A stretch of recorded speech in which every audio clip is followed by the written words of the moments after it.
옷걸이를 던졌다는 이유로 살해당하고, 연기 배역을 그만두기로 해서 살해당하고, 표정이 악랄해서 살해당하고, 심지어는 이름이 약자가 같다는 이유로 아무런 죄도 없이 살해당하는 세계. 그들이 여행을 가면 살인사건이 들이닥친다. 소년탐정 김전일과 명탐정 코난. 일본 추리 만화의 레전드인 작품입니다. 1992년에 연재된 소년탐정 김전일이 만화계에 추리 장르를 도입한 첫 주자로 소년 매거진을 견인한 작품으로 자리매김하고, 김전일 덕분에 만화계가 추리 미스터리로 들썩이자 주간 소년 썬데이에 질 수 없다며 꼬마 탐정님을 제시한 것이 바로 명탐정 코난이죠. 1997년 카토 모토이로의 QED 증명종료까지 넣어 일본의 3대 추리 만화로 불리기도 합니다. 물론 소년탐정 김전일의 명성이 기대서 수많은 추리물들이 범람하고 사라졌지만 2022년 지금까지 장수하고 있는 추리 장르는 위 세 가지 작품이 거의 전부라고 볼 수 있죠.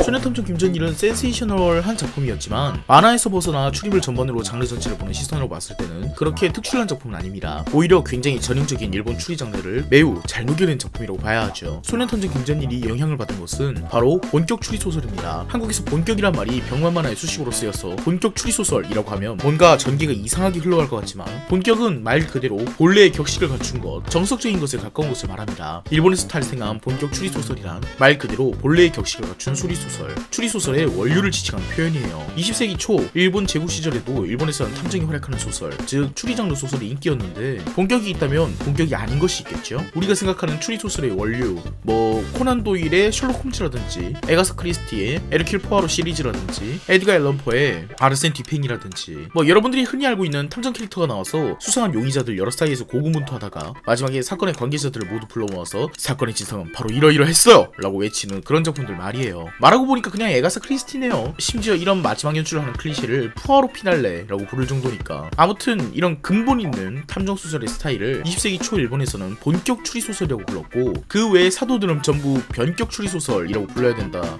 그렇게 말을 했습니다. 소위 말하면 추리 소설의 유교 탈레반이에요. 본격 추리 소설의 정신은 한 가지, 추리 소설은 소설을 쓰는, 즉 트릭을 발명하는 작가와 그 트릭을 소설을 읽으며 알아낸 독자가 진상을 찾아낼 수 있을지 없을지 겨뤄보는 지적 유희다 예요. 어렵게 표현했지만 쉽게 말하면 추리 소설은 그냥 독자와 작가 사이의 게임일 뿐이라는 것입니다. 그러니까 장르적 쾌감을 극대화해야 된다는 뜻이에요. 사건의 진상을 밝히는 척하면서 사회 비판적인 메시지를 표현해 풍자하는 것이 목적이라면 이것은 단순히 재미있으라고 하는 작품은 아니겠죠. 이런 작품들은 물론 미스터리 장르긴 하지만 본격 추리 소설이 아닌 변격 추리 소설이라는 거예요. 한국에서 비슷한 작품을 뽑자면 이끼라는 작품이 있겠네요. 미스테리한 작은 마을에 들어가서 이 마을의 과거 미스터리를 파헤치지만 스릴러 미스터리의 장르적 쾌감에 더해서 작은 사회 혹은 한국 사회에 대한 풍자적인 성격을 띠고 있기 때문에 단순한 지적 유희인 본격 추리 만화는 아니게 되는 것이죠. 그래서 본격 추리 만화는 경률도 많습니다. 소설가 반다이니의 20가지 경률이라든지 로널드 녹스의 10가지 경률이라든지, 이런 것들은 독자와 작가 사이의 지적 유희로서 추리 소설이 지켜야 할 규칙과 같아요. 본격 추리 소설들은 소설이라기보다는 게임에 가까울 수도 있는 것이죠. 공정한 규칙 위에서 놀지 않으면 독자는, 게이머는 배신당한 기분일 테니까요. 녹스의 10개는 이런 공정성을 권유합니다. 비밀 통로는 한 개보다 많지 않을 것, 현실에 존재하지 않는 도구를 사용하거나 과학적 장치를 길게 늘어놓는 장치는 쓰지 말 것, 마술적인 인물과 방법을 사용하지 말 것, 탐정이 진상을 알아채는 이유를 탐정의 직감 따위로 뭉개지 말 것, 독자가 공정하다고 느낄 수 있는 규칙들이에요. 그런데 탐정이 등장해서 용의자 사이에서 분투하다가 마지막에 용의자를 모두 불러 모으고 범인을 공개하는 본격 추리 작품들은 잠깐 쇠퇴한 적이 있었습니다. 사실 예전 사람들이 할 만한 건 다 해놨거든요. 화자가 범인이거나 주인공 빼고 다 범인이거나 범인이 인간이 아니라 오랑우탄이거나 밀실 트릭이나 기막힌 살해 방법 같은 것도 이미 추리 소설의 황금기였던 1900년대 초에 다 나와버린 상황이었어요. 1960년대에는 그래서 본격 추리 소설이 거의 사라지고 있는 형국이었습니다. 마츠모토 세이초라는 추리 소설의 거장이 당대 현실의 사회 문제를 밀접하게 연관시키고 탐정 같은 허황된 인물이 등장하지 않고 경찰, 수사관이 등장해서 사건의 진상을 수사해 나가는 사회파 추리 소설을 대유행시켰고, 본격 추리 소설들은 거의 사장되고 있었어요. 하지만 일본에서는 신본격이라는 사조가 출현합니다. 그 유명한 점성술살인 사건을 쓴 시마다 소지가 1980년대에 다시 본격 추리 소설을 들고 나왔고, 과거 추리 소설의 원류였던 그 플롯을 그대로 사용하면서 트릭은 더욱 신선하게 만들어 또다시 추리 장르는 장르적 쾌감에 집중하게 되었죠. 물론 사회 문제와 풍자를 다루면서 리얼리티를 중시하는 사회파 작가들은 다시 장르적 쾌감에 집중하여서 재미만을 쫓아다니는 본격파 추리 작가들을 혐오했지만 다시 지적 유희의 시대가 돌아온 거예요.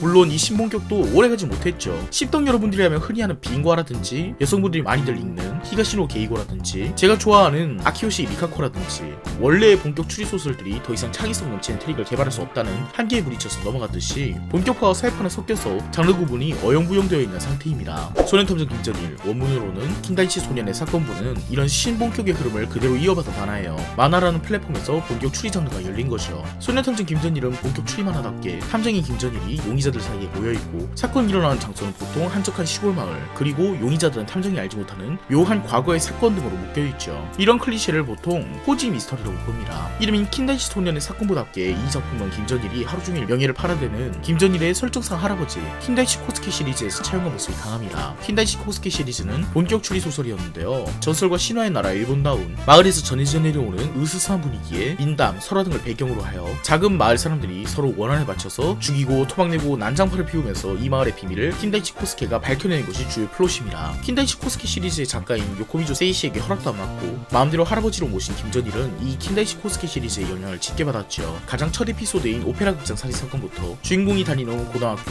후도고교에 있는 연극부원들 사이에서 벌어진 과거의 사건, 그 사건에 대한 복수극을 계획하는 범인이 나오죠. 이 부분이 김전일의 가장 매력적인 부분이에요. 김전일의 범인들에는 괴인명이라는 것이 붙습니다. 오페라 극장에서 벌어지는 사건의 범인은 통칭 오페라의 유령이라고 부르고, 오페라의 유령이라는 이름에 걸맞게 한 여자를 위한 지고지순한 사랑, 조금 관계 어린 사랑이 작품의 동기죠. 목 없는 마을 쿠치나시촌 살인사건은 실제로 피해자가 목이 잘려서 숨졌으며 그 범인의 괴인명은 참수무사, 마술사들이 소속된 환상마술단이 공연하는 열차 위에서의 마술쇼 속의 끔찍한 살인. 이 살인을 저지른 범인은 지옥의 광대, 병원을 둘러싼 광견들을 제어해 사람들을 무참히 살인하는 범인은 케르베로스. 소녀탐정 김전일의 매력은 압도적인 분위기입니다. 우리가 흔히 알고 있는 소재나 혹은 어떤 마을에서 전해 내려올 듯한 민담 등을 소재로 그 전설을 살짝 비틀어낸 듯한 서사를 범인의 동기에다가 담아 전달하는 방식으로 미스테리어스한 분위기와 서늘한 광기 속에 독자들이 휩쓸려가는 기분이 들 정도죠. 가령 김전일의 세 번째 사건 유키아시 살인 사건은 마을 사람들의 냉대 속에 아이를 잃은 어미가 설애차가 되어서 복수를 한다라는 전설이 내려오는 마을에서 돈에 눈이 먼 방송국 사람들의 무관심 속에 어머니를 잃은 아이가 복수살인을 한다라는 이야기로 비틀어 사건에 더 몰입되게 됩니다. 흔히 비교되는 명탐정 코난에서 종종 이런 방식을 쓰지만 코난은 비교적 살인 동기들이 현실적인 반면에 소녀탐정 김전일의 살인 동기는 환상적이죠. 그래서 유달리 김전일 속의 범인들의 서사가 더 처절해 보이고 슬프게 느껴지기도 합니다. 단순히 어머니를 냉대한 사람들에 대한 복수라고 하면 살짝 밋밋하게 느껴질 수도 있었지만 설애차의 차가운 복수심을 갖게 되었다 라고 하면 조금 더 극적으로 느껴지지 않나요? 씹덕 같다고 생각할 사람도 있겠지만 담긴 서사 자체가 전설이나 설화에 빗대어질 만큼 극적이고 환상적인 까닭에 사건의 스케일도 자연히 커지게 됩니다. 저 정도의 원한과 복수심을 가졌는데 사람 9명 정도는 죽어줘야 되지 않겠어요? 마을 전체가 비밀을 숨기고 있던 이진칸촌에서는 범인이 밝혀진 이후에도 3사람이 더 죽습니다. 이진칸촌의 주민이 모두 몰살당하기에 이르죠. 하지만 그럼에도 불구하고 음산한 분위기 속에 나타난 토막살이 난 6개의 인형 속에서 호련이 나타난 7번째 미이라가 자신이 사랑했던 여인을 복수를 위해서 죽이게 된 이후 속는 줄도 모르고 사랑했으니까 말이야 목숨까지 바쳐.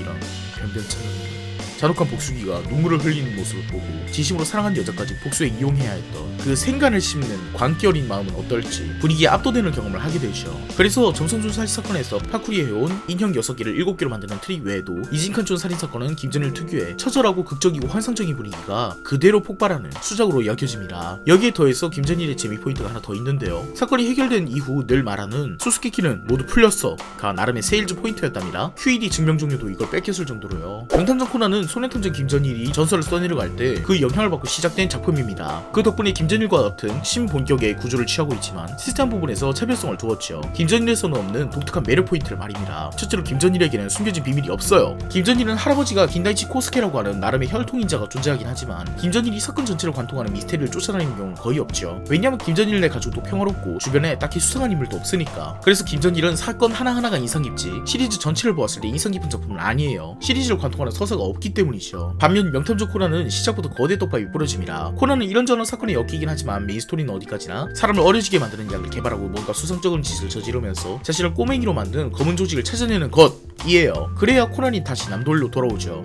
그쵸? 이 시리즈를 관통하는 설정 자체가 명탐정 코난을 계속 보게 만드는 동인이 됩니다. 제가 블리치를 리뷰할 때도 했던 얘기지만 주인공에게 시리즈를 관통하는 목적이 없으면 보던 독자가 그냥 탈주해버리는 경우가 잦아요. 원피스를 봤던 사람은 루피가 해적원 근처에 갔다는 소식이 들리면 연어처럼 원피스에 돌아오기도 하듯이 코난을 본 적이 있는 사람은 검은 조직의 정체가 약간 드러났다는 소식이 들리면 그 떡밥이 궁금해서라도 코난을 복귀하기도 해요. 그렇게 희망 고문 당하지만 벌써 100권째긴 하지만 그래도 검은 조직 보스의 얼굴이 너무 궁금해요. 그래서 검은 조직 보스 오키노 요코 맞죠? 두 번째로는 김전일은 캐릭터들이 매력이 거의 없어요. 김전일이라는 주인공은 호색한에다가 약간의 마술 트릭을 실수하는 천재라는 점을 제외하면 시종일관 입방정을 내뱉는 고등학생일 뿐입니다. 아까 말했던 서사가 없음에서 이어지는 문제죠. 김전일의 주변 인물들을 떠올려보세요. 김전일의 여자친구 미유키나 캔모치 경부, 아키치 경씨 정도만 떠오르죠. 하지만 그들도 거의 전형적인 캐릭터성을 벗어나지 않아요. 재수없는 엘리트 남자, 거친 모습의 형사, 그냥 섹시한 주인공의 소꿉친구. 소년탐정 김전일의 캐릭터성은 주인공과 측근이라기엔 너무나도 전형적입니다. 심플하고 클래식하다고 말할 수 있겠지만요. 코난의 미라니와 비교하면 미유키의 캐릭터성은 미유키가 불쌍할까 여기까지 하죠.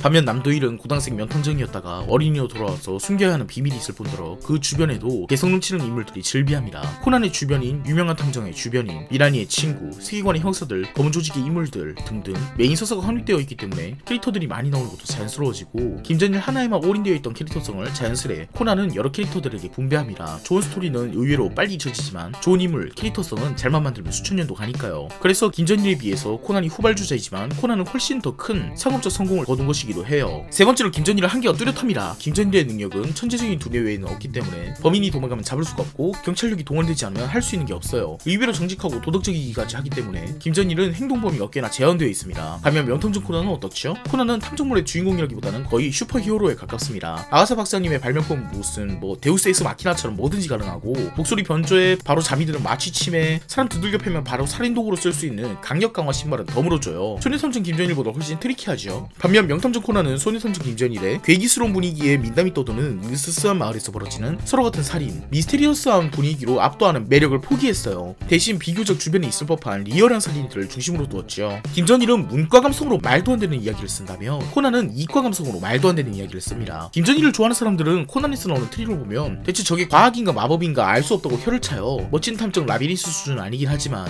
밀실 트릭을 만들기 위해 동원할 수 있는 모든 과학적 지식은 총동원하는 느낌이랄까. 명탐정 코난은 시리즈 전체를 관통하는 서사와 그것을 기반으로 형성된 캐릭터에 중점을 뒀고 소년탐정 김전일은 사건 하나하나의 정합성과 음습하고 광기 어린 분위기에 중점을 뒀어요. 그래서 개별 사건들의 완성도는 김전일이 우수하지만 시리즈 전체의 인기는 명탐정 코난이 압도적으로 우위에 서 있죠. 물론 그 반동으로 명탐정 코난은 이게 대체 왜 추리만 하냐 라는 비판을 듣게 되었지만요. 김전일의 2대 작가 아마기 세이마루도 이런 김전일의 한계와 코난의 장점을 인지하고 새로 작품을 쓰게 되는데 그것이 바로 탐정학원 Q입니다. 김전일의 모든 캐릭터성이 몰빵된 전작과 달리 김전일을 5단 분리해서 천재 주인공을 중심으로 과학, 컴퓨터 김전일, 열혈계 형사 김전일, 핑크머리 얼럭키 사진기 김전일과 서사를 관통하는 미스테리를 안고 있는 섹시한 히로인 김전일로 나누어 놓았죠. 코난의 서사와 캐릭터성을 수세박은 5단 분리 김전일은 의외로 성공했습니다. 코난은 유치하고 김전일은 무거웠던 사람들에게 은근히 인기를 끌었고 이야기를 질질 끌지 않은 채 킹 하데스라는 최종 흑막을 깔끔하게 공개하며 인상 깊은 평가를 남겼어요. 평가가 실시간으로 추락하는 코난과 김전일에 비해서 박수 칠 때 잘 따는 작품으로 인지되지요. 제가 좋아하는 쪽은 문과답게 김전일입니다만 저도 리턴즈 이후로는 거의 안 보게 되었네요.